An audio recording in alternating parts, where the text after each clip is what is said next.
Oftentimes all it takes to break a bigot is the refusal to take them seriously. Like there's nothing more infuriating to them than being treated as a joke. And that's something that's worth keeping in mind.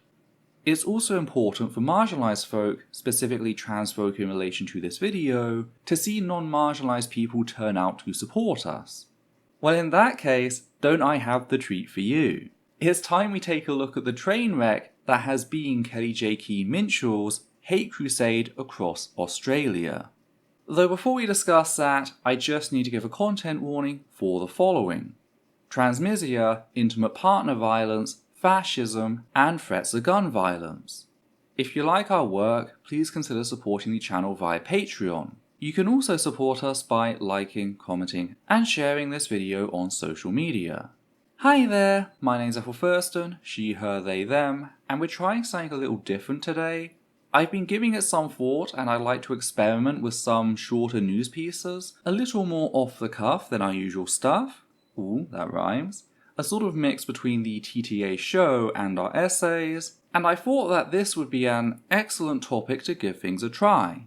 So yeah, for those out of the loop, self-described gender-critical leader Kellie-Jay Keen-Minshull, also known as Posy Parker, has been travelling across Australia as part of her anti-trans hate tour. Now, we've covered Ms. Keen-Minshull before, quite often in fact, regarding her call to arms, quite literally telling cis men to enter women's bathrooms carrying guns, to threaten anyone who didn't adhere to archaic standards of femininity as part of an attempt to force trans women out of public spaces and cis women into traditional gendered norms. We cover the facts that she called for the repeal of Gillick competence, a UK medical standard first established to give young women control over their bodies, particularly in regards to reproductive control. We also commented on the facts that Ms. Keen-Minshull has ties to various far-right figures, including infamous neo-Nazi Stephen Yatesy Lennon, also known as Tommy Robinson, Holocaust denier Hans Johansson, and self-described Nazi Avi Yemeni, who is also a wife-beater by the way. Ms. Keen-Minshull is a well-known face on the far-right circuit, both online and off, regularly attending and even giving talks to far-right audiences, promoting her material and inviting its members to her rallies. Let's also not forget the time that Ms. Keen-Minshull used a Nazi Barbie as her spinster icon, spinster being a gender-critical alternative to Twitter. Point is, if it walks like a Nazi, dresses like a Nazi, and hangs around with other Nazis, well, it's certainly not kosher. And it's important to point all of this out since Ms. Keen-Minshull likes to paint herself to the general media as a feminist crusader, fighting to defend a woman's right to speak on political issues. Indeed, the label gender critical is most often followed by feminist at the end. But make no mistake, said label exploits feminism in the same way that nationalist socialists exploited socialism. That is, as a facade designed to hide the user's fascist perspective.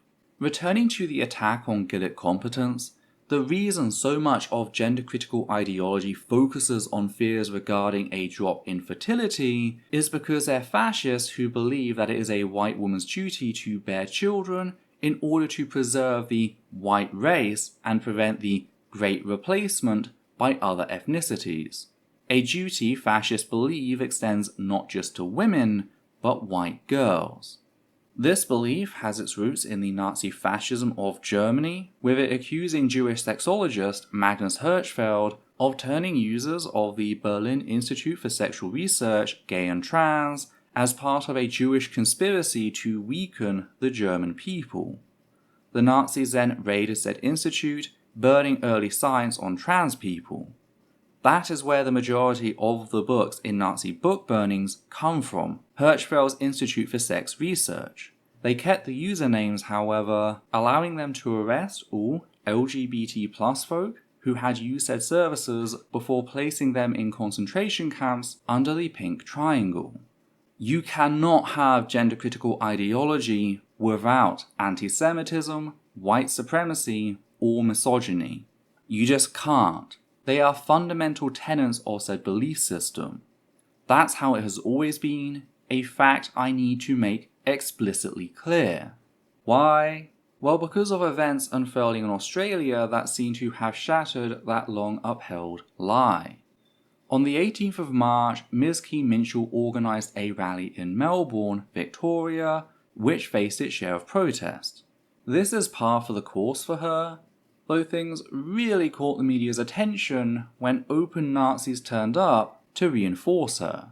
A block of about 30 men turned up and started throwing up Nazi salutes and screaming "White Power" at trans protesters.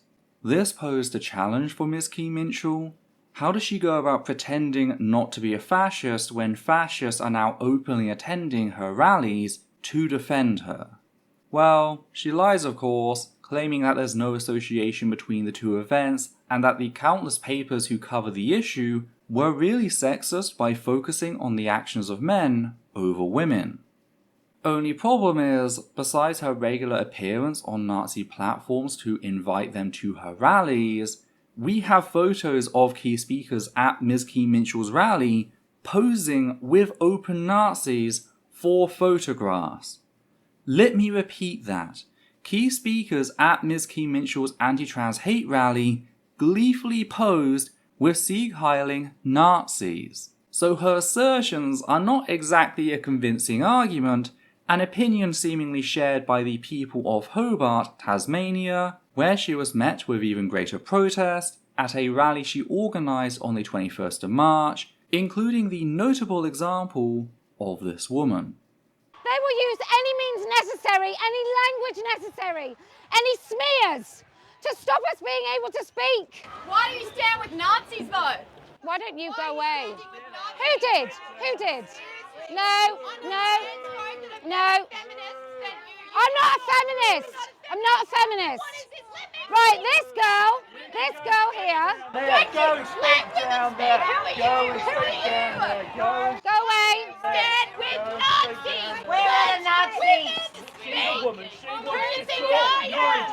Women, don't you just love it when a man tells you that the woman he agrees with has more authority to speak on your behalf because she's not emotional like you? In all seriousness, not a single one of these arseholes pretending to care about women's rights said anything about the misogyny this man was spewing. Because it served them. That's all these people actually care about. That's why Ms. Keen-Minshull calls her anti-trans tour Let Women Speak, but is so vehemently opposed to letting any woman she disagrees with speak. An irony picked up on by the audience. Speaking of, I noticed Ms. Keen-Minshull declared this aloud for her audience as the man continued to get increasingly aggressive towards the woman off screen. Right, can I just say we don't touch anyone?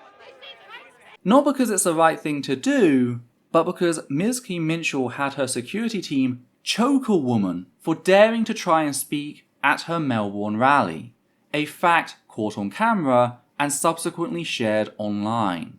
I imagine she doesn't want a repeat incident, certainly not this close to the previous one. It's a little hard to claim that you're fighting to defend a woman's right to speak when you have your hired thugs choke a woman for attempting just that in front of a large audience. And in case you're wondering about the authenticity of these photos, here we can see the same two goons on either side of Ms. Keen-Minshull from a video of the Mel.bn rally that she uploaded to her own YouTube channel. So yes, these are her hired thugs. Yes, this was the Mel.bn rally, and yes, this is what she's trying to pretend never happened when she says, Right, can I just say we don't touch anyone? sure, you can say it, but just like your assertion that open Nazis weren't there to support you, your statement is a categorical lie. Ms. Keen-Minshull fully supports violence against the majority of women who oppose her bigoted views. Another thing I noticed is that, unlike the Hobart rally, Ms. Keen-Minshull hasn't uploaded a full recording of her Mel.bn rally, instead opting to upload a short 5-minute clip. It's almost like she's trying to hide the evidence of what happened. The last thing I want to comment on, at least regarding to the longer clip played earlier, is the defeated admission that, yeah, she's not a feminist, she never has been.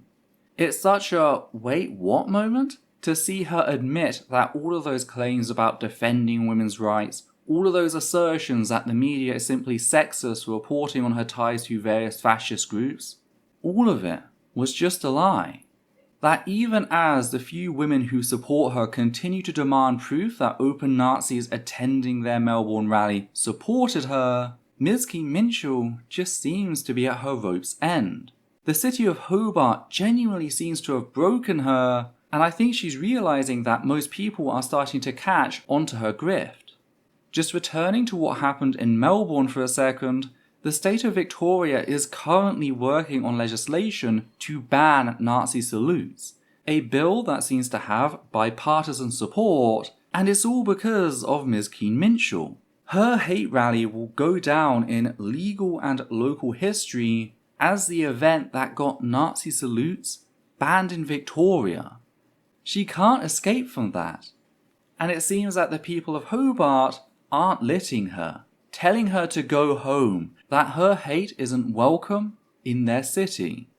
And it's on that basis that I present to you the compilation that led to the creation of this video, put together by Twitter user PRGuy17. I give you what Kellie-Jay Keen-Minshull deserves to be greeted with for eternity. Absolutely outrageous. Can you bring that right close, please? Get to go fucking stand there and get protected by the police. Really disgusting. Absolutely shameful.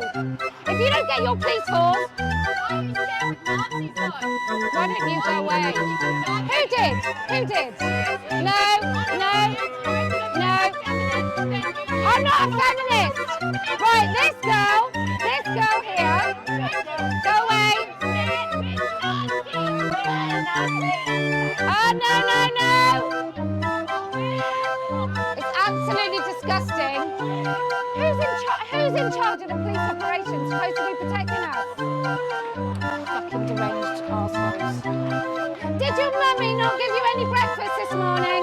It's just so ridiculous. I'm so cross. Who's the premier here? Who's the premier? Who's in charge? Absolutely disgusting. Why don't you just go home? What's his name again? It's absolutely horrendous. Look at her smug little face. Fucking hell. I thought Scotland was bad. This is the worst place. Terrible nose ring. I'm still absolutely shocked. This is the worst place. I've been to Chicago. This is the worst place I've ever been. Just disgusting. Hideous. A green politician over there has been giving me the finger. The police have been the worst here than anywhere I've ever visited. Fucking nuts. Absolutely outrageous. I would fucking hang my head in shame if I was in Parliament here. This group of twats. Unbelievable. There's a groomer. There you are, groomer. This fucking madness. I never lose. Just fucking glorious. Again, big props to PRGuy17 for putting together this reel, especially adding that music. That really made my day when I heard it. Also props to the people of Hobart for standing up to such a vile monster. This video reminds us of something important, namely that as much as it's vital to counter fascism, ridicule is a key component of that. Nazis, at least in the earlier states, only hold power if others let them. And the easiest way for them to achieve that is by presenting their worldview as something that has merit in being debated. Simply by inviting them to the table of discourse, imbues them with a degree of power that they can then use to leverage more. So when you cut that off, when you tell a fascist like Ms. Keen-Minshull that, hey, we're not going to entertain you, they can't help but lash out in a desperate bid to assert some of that power. It's like a child throwing a tantrum, and it didn't work. The people of Hobart remain strong in calling out this vile woman, telling her that she and her fellow fascists do not belong in a civilized society. And she seethed, screaming into the microphone that she never loses, right as she knew she had lost. I think that is just glorious, and I wanted to share it with you. So, yeah, something a little different. Again, this is supposed to be a sort of mix between my usual style and our TTA streams. Hell, I might even steal the TTA show name for this, as it's a really good name for a series, yet sadly goes neglected at the moment. If you have any thoughts, please let me know down below. Would you like me to cover more news in this manner, or should I just stick to essays? If you appreciate what we do here and want to help out, please consider becoming one of our wonderful patrons who make our work possible. On that note, we'd just like to thank the following people: Matthew Kovac, Gert Van Voorst, Hannah Banghart, Marble Wings, Sosh Daniels, Flynn, and Higgins the Seagull. And for myself, Adita, and Levi, take care now.